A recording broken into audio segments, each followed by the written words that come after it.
Hello and welcome to another update video about Solana. Yeah, what happens to Solana? What happened to Solana? I have to say nothing too unusual given the upcoming token unlock that we talked about in previous videos as a potential catalyst for increased sell-offs. We also talked about the criticism due to the meme coin casino vibes that we're getting from Solana. But again, this is not necessarily a bearish structure yet.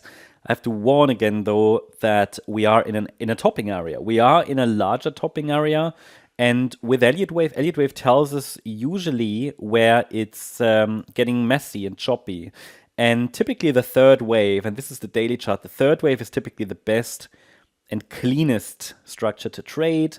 And then the fourth wave is typically sideways consolidation. When you're trading the fifth wave, expect unexpected pullbacks and so on. This is why, the reason why I've highlighted throughout recent months that the move up will be a bumpy ride.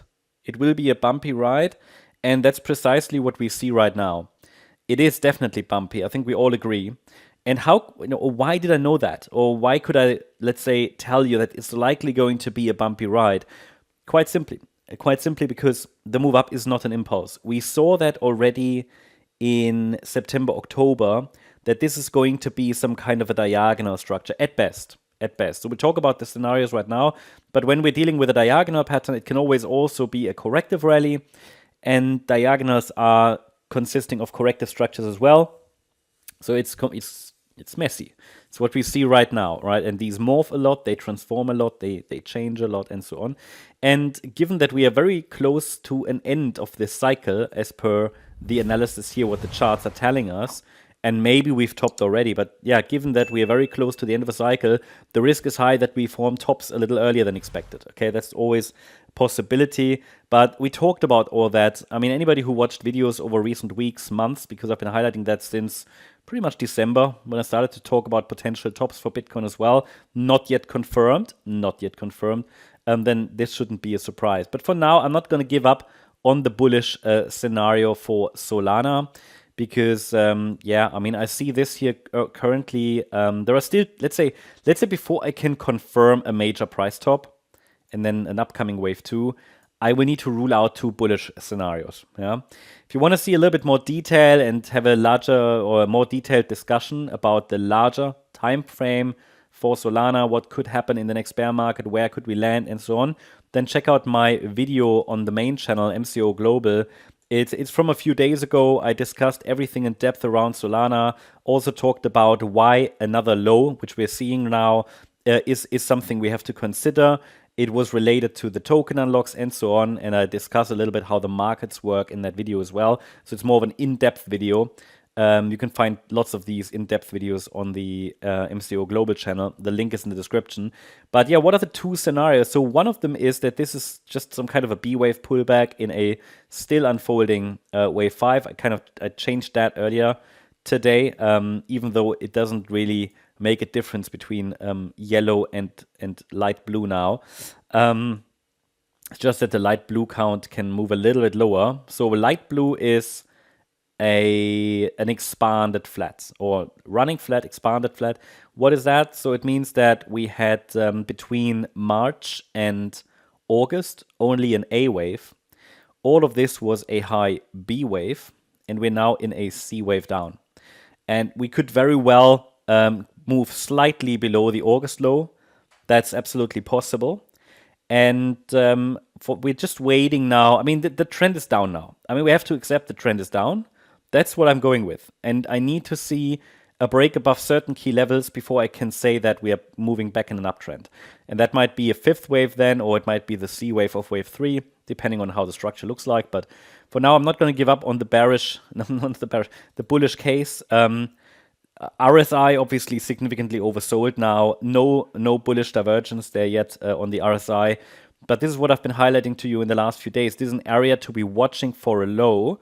But watching for a low doesn't mean we've bottomed, okay? So I'm choosing my words always very, very carefully. Because in previous months, we've seen the RSI get close to the RSI, to the oversold region, and there have always been bounces.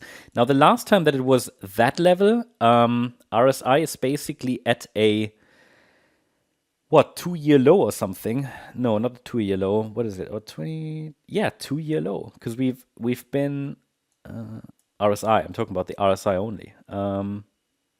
Yeah, well, okay, last time it was, okay, June 23.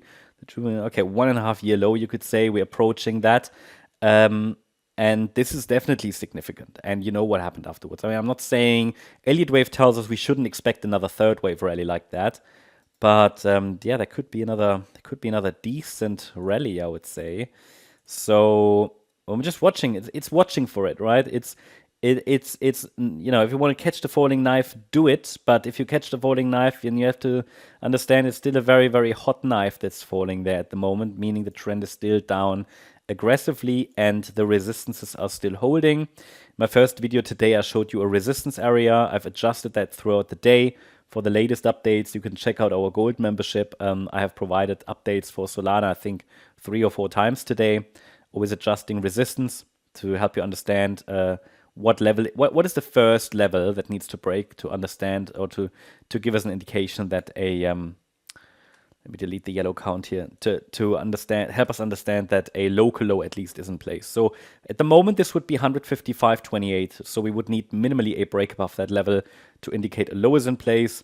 Someone, for example, who is short, yeah, can then just trail the stop.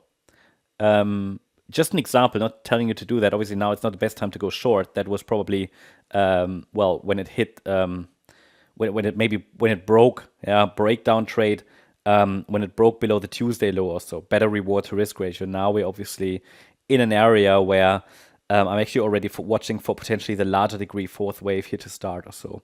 So given that we have broken below the last week's low, seems like the market is approaching that $100 to $120 area that we talked about here on the daily chart before.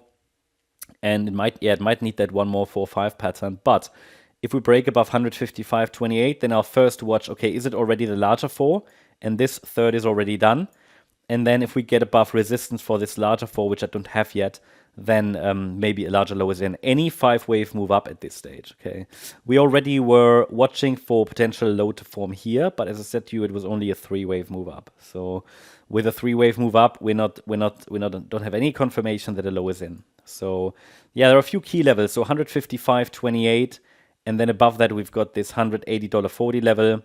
And then we've got the $205 level as additional resistance. I will now remove the micro support area. You see where it broke. And it since then fell quite dramatically. But this is because it's likely an internal third wave here. Yeah, so it's a third wave of wave 5 of a larger third wave. So in third waves, we typically have quite strong momentum. That should give you all the key levels. Hope you liked the update. If you did, please hit the like button, leave a comment and subscribe. And if you really like the content, then please check out the channel membership. Also, make sure that you follow us on our main channel, MCO Global. I also covered here other coins, charts, other asset classes, tutorials, and much more.